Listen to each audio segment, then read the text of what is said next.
First, let me show you a Look quick at the topspin. backhand. Quick topspin. You see, keep the racket a bit more vertical. A bit more vertical, right?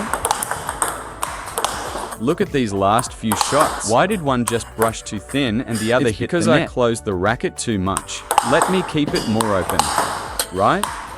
If I close it, keep it a bit more vertical, then it's fine. Keep it a bit more vertical now, right?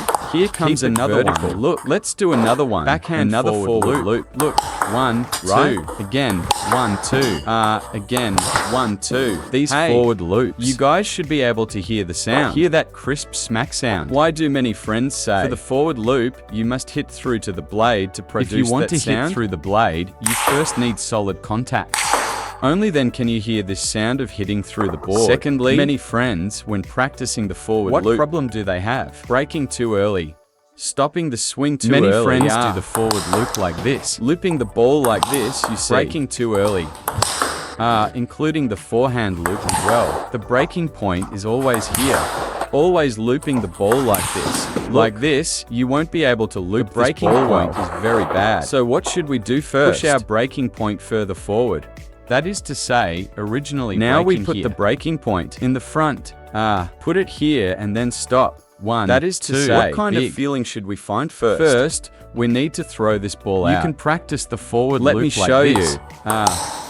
You swing it out. You must first find the feeling of being able to hit this ball far. The feeling of solid contact. This is the first step. Your first step shouldn't be thinking about how to land it on the table. Same for the forehand. Same for the forehand. You must first hit it out solidly. Look, even if you hit the net, it doesn't matter. Hit it out solidly. First, after hitting it out, what do we add at the end? We add breaking. Where do we add breaking? For the forehand, we also do it right as the stroke is ending. That is, in front of your own face. Add the breaking here. For the backhand too, after the racket goes out here. Add the breaking after it goes out. What's the benefit of this breaking, friends? This breaking is precisely what keeps this ball from going out of bounds. Breaking. What does it mean? Look, if I throw it straight out, were all those mistakes just now going out of bounds? Were they all going out of bounds? But now, look, as soon as I contract, as soon as I break, doesn't this ball stay in bounds? Right? Breaking is essentially the process that makes the ball drop shorter. Come on, everyone, look at the backhand. If I just swing out, the ball will fly very far. But what do I need to do now? Afterwards? Look, this ball doesn't go out of bounds, right? Look, didn't go out, right? Break, right? Again, break. Break. See, there must be a breaking motion. This breaking must happen after you finish making contact with the ball. Break after the contact is not complete. At the very beginning, when you first touch the ball. Then. If you do that, you'll feel that no matter how much all your power is trapped here, you won't be able to loop the ball out. You can never loop a ball out from here. Thinking about breaking too early. Look, this is ruined. Swing out first, then contract. See that? Swing out first, then contract. Backhand is the swing same. Out first, then contract. See? Contract, right? Contract, swing out and contract. See, friends? Did you guys hear these last few balls? The sound of hitting through the board when I loop. It's different. If I loop like this, do you hear any sound of hitting through the board? Even if you bring Ma Long's blade, it's useless. Can this produce a hitting through sound? Can it? Impossible, right? There's no sound at all. This means you aren't hitting through. Means your impact wasn't solid. Not solid impact means your hitting distance wasn't enough. If you hit all the way to here, how could it not go through? You only hit this little bit, but at this time, many friends will also ask another question. Then is there no friction at all? Everyone, if you want friction in a forward loop, you don't need to deliberately add friction. Why don't you need to deliberately add friction? Because during your contraction process, the process of contracting the wrist and the process of rotating the wrist in your backhand, that itself is a friction process. Because our wrist, look, everyone, for the forehand, it's opening the wrist and contracting the racket head forward, which naturally brings the forearm in. There is a forward rotation.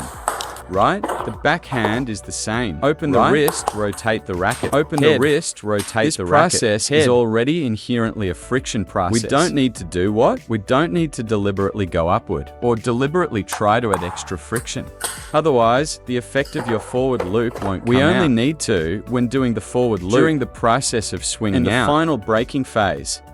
As long as your wrist has rotation. Look, there is rotation. Having rotation is enough. Because look, when your wrist rotates, you naturally generate friction. Let me show you. I don't deliberately use force and just open my wrist and rotate my wrist. Is there friction? Look, everyone, there definitely is. I didn't apply any power, but does the ball spin? It definitely has spin. Hello, I'm just maintaining constant speed. Just rotating the wrist, see? Is there spin? There definitely is. See, friends? So if you keep deliberately adding friction, it will negatively affect your speed and power. So everyone, pay attention and summarize. When doing the forward loop, with a forehand or backhand, first, keep the racket face upright for a solid hit. Second, after hitting the ball, you must continuously push the ball forward. Push it and send it out.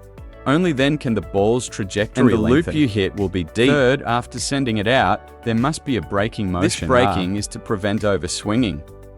Prevent it going out, there's a final braking cannot happen immediately upon touching the ball. You can't brake so Instead, after finishing contact with the ball, brake is in front, wait till here to brake. Not start braking as soon as you touch the ball. That's the mistake. Then what's the final point? Don't deliberately add friction, because when you generate with the rotation of your fingers and wrist, that inherently is a friction process. There's no need for everyone to deliberately lift upward, or make your fingers and wrist pronate more to add friction. There's absolutely no need for that.